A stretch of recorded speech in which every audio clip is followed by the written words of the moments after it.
start out pop culture, my quarks bar, my ruminations on pop culture and what's going on and just general shenanigans.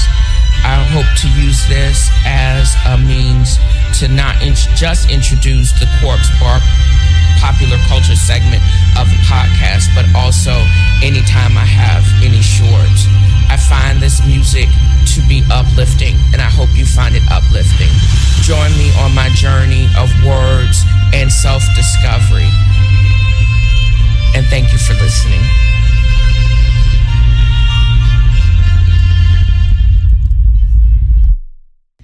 I feel fortunate to be able to produce either what you would call bonus episodes or episodes outside of my regular podcast. Because the podcast is TNFro is reading, and I guess I should put it, I'm reading and listening, because I have the pleasure, and it's really cool for me to be able to talk about books and what I'm listening to or reading.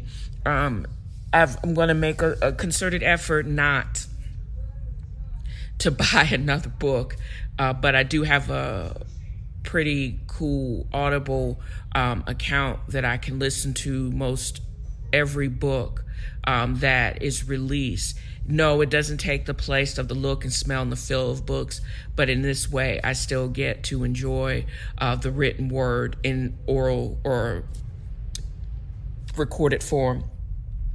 So in this section, and because I don't have permission to read from these books and to share certain paragraphs, I can at least talk about my feelings and how I felt about certain sections without illegally reproducing the work of art.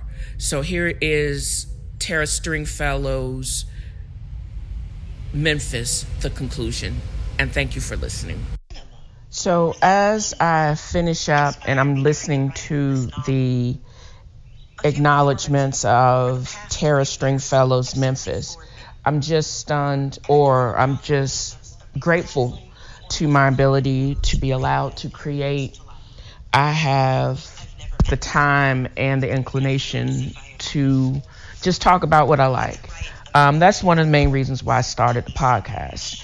And I wouldn't even be able to dream of a reality where I could be a podcaster and creator full time, but still make bank because I still got bills to pay. What I also have noticed is because I don't have the rights to the book themselves, I can't read any part of them. I'm not allowed to do that without having some type of copyright infringement. So I can only basically talk in depth about how the book has affected my viewpoints going forward, or any book have affected my views. And these are my personal opinions. It has nothing to do with anybody else. It's just how I feel about the words that are contained within the pages. Overall, it takes more courage to exist, just in general. It takes courage to exist as a Black creative, especially a Black female creative. It takes courage to continue to dream, to grind, and to prosper, and then to prosper and be prosperous, but don't apologize for it. All of those things take a significant courage. The character arc of all of the characters in the book, all affected by space and time, and I'll actually get to how all of them affected me individually. But even though the book was a series of dizzying flashbacks, it still was very cohesive because they all had to pick cotton. They all lived through traumatic events, wars, rumors of wars, mass shootings, and they still existed. It was like society kept daring them to exist. Society kept raging war against them. Society kept having these death rage with the KKK, pogroms, shooting bullets at them in all of the world wars in Vietnam. The lynchings still continuing up until this day, but definitely when the police lynch one of their own, as far as Myron North, the character Hazel's husband and Miriam's father. They all dealt with this type of trauma differently. It was the violence that surrounded the characters in this book. Everyday life was just astounding. And it was so relatable because as African American woman, creative, this is my reality. Not so much of living in a real hood with gunfire and the sweet sound of an AR-15 as your daily existence, or you ran with a group and committed murders before you went into the Marines, like one of the characters, Father Jacks in Chicago. But this book is relatable for the level of violence that all African Americans in this country are exposed to on a daily and for generations. I basically listened to Beyond. I think I stopped on Sunday, was talking about when Miriam finally left her abusive husband. He had just made major, and for whatever reason, he blackened her eye, and they moved back to Memphis. In the 6 years since that period of time, there was a lot of living. We learn more about Derek. He was finally arrested for committing or participating in a drive-by. And how these hurt and broken men just screw with us, and we still carry on, and we're still continue to be great. We struggle and we struggle, and not really leaning into or profiting from our gifts and our greatness, because life gets in the way of that. It seems like the U.S. military is concentrated white supremacy, the rank and file, and it just smacks of that. I went through just talking about the character arc. Myron, we found out that he had basically was drafted into the World War II, got out, survived some of the most violent war fights, to only come back home to become the Memphis's first black detective, but he was actually lynched and murdered by his own. Then there's Jax, who was taught how to fight. He already kind of knew how to fight. Came into the military damage. He was a killer before he even went into the Marines, went through Desert Storm, wonderfully trained, had the mistake and had to live through the mistake of killing innocent civilians, and came back, made rank, and who he took it out on was the low-hanging fruit, was Miriam. His brother Bird, who is his fraternal twin, is also a thug, but he is of the streets. Miriam, who's also in herself was broken, was born 1 week after her own father was murdered. She was always coddled and protected by the community and her mother, but she still, either she ignored or she had no experience with love to realize that the guy in the pressed uniform had demons that he had not dealt with, and she was going to catch his hands. August was the product of lust, but she was a brilliant artist, wonderful voice, never leaned into her gifts. Her father actually was her mother's lover, a civil rights activist that was also assassinated. Hazel, the strong matriarch, she never wanted anybody's help, became to a T a black activist, and almost like Queen Victoria, and she continued to mourn her husband and be a widow until she passed away. The men that surrounded them, the main characters like Stanley and Marlon, Bird Jacks, the civil rights activist that was murdered, and even Augustus' violent lover, who we come to find out that is Derek's father, but he was a supreme dickhead and also very abusive. It's over and over again that men are warped to have to continue to prove their humanity while they are treated inhumanely, while they are abused and killed without impunity, and they are warped over and over again, and they pass this on to subsequent generations. They're all products of violent events, from World War II to the ongoing lynchings in this country, to MLK's murder, to the gun violence that rocked Memphis since the late 60s, even until now. The 2001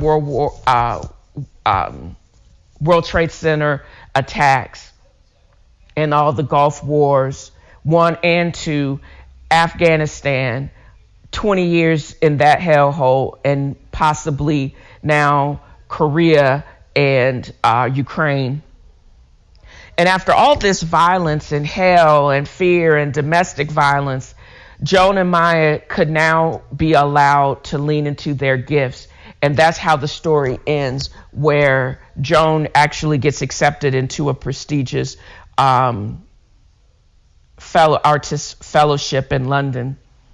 She has to be freed from the bondages of violence and of doubt, self-doubt, and of generational low self-esteem. She has to do this after the 2001 Trade Center attacks. And when her father comes back with his brother, finally apologizes for the ghost and the gulf that warped him. He's trying to heal, but Marion had had enough and she had moved on. She probably had forgiven him years ago, even through the struggle, but she really didn't need him to complete her anymore because now she was complete. And it's through Miriam discovering Joan's art in Derek's room, her daughter's rapist, and then Joan going to confront him or to see him, is how she is free to live within her talent. I'm also tripped out because I've also been able or allowed to discover famous African American artists that I didn't even know existed. This is what reading does to you, and having the time to focus on things other than your work, because sometimes work can just be boring. And although I think this company, Co-OON-Ness.com, or maybe it's Co-OON-Ness.com, an online art platform, the name may be slightly problematic. I'm excited to find out, or have found out, and I'm going to post some of these Black female artists' works of art in the blog notes when I actually get this, as part of this is what you get when you subscribe to Anchor at my Anchor FM or Podbean or Patronus page. You get more information. This fictional Black African American artist, I'm sure, is based on someone. I don't know who it is, but through this book, I was able to look up people that I really didn't know. like Laura Waring, with huge funds of work. Alma Thomas, Louise Jones, Gwendolyn, Faith Ringo, Emma Amos, Suzanne Jackson, and Amy Sherald of The Float is Forever. Her portrait hangs in the National Portrait Museum in DC. And I seem to lean more into the more realistic renditions of the Lynzette, let's see, Sungai Malingia, and just so, even though I've hacked up their names, this list that is on this webpage, which also will be included in the notes, do not just point to African American female artists, but African or Black artists throughout the diaspora. There's Cynthia Sifa Malanga. There's Damaloya Marcus. More of the postmodernistic and abstract renditions. They are probably beautiful in their own right, but again, I am more drawn and more so further appreciate the beauty of more realistic rendition of the human form. And what I will post is the portraiture that speaks to me more realistically, because there's 30 and counting. I'm probably going to include the ones that I find the most compelling in the podcast notes.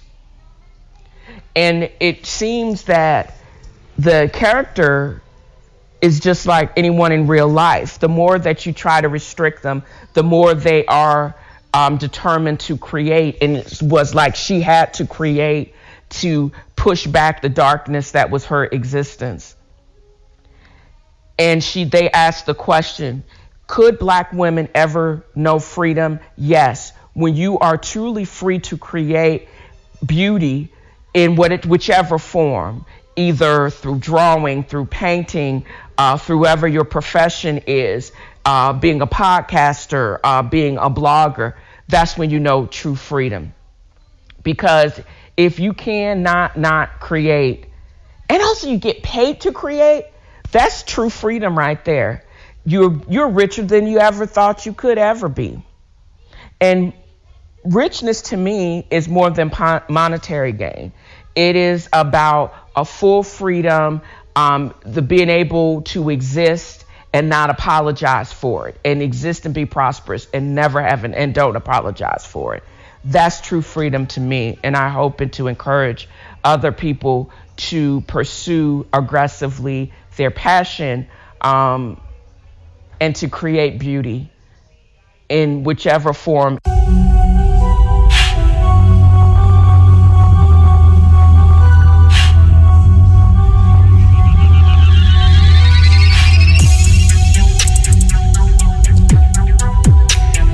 I wanted to end my broadcast or this recording with just some fresh beats, and as a reminder for us to be kind to ourselves, be kind to our minds, and keep creating. I mean, there's just so much horrible things and mean things going on in the world, and this is not goodbye. This is just until we meet again, or until I record and drop another episode. I hope you enjoyed this episode as much as I've enjoyed creating it. Check me out on social media.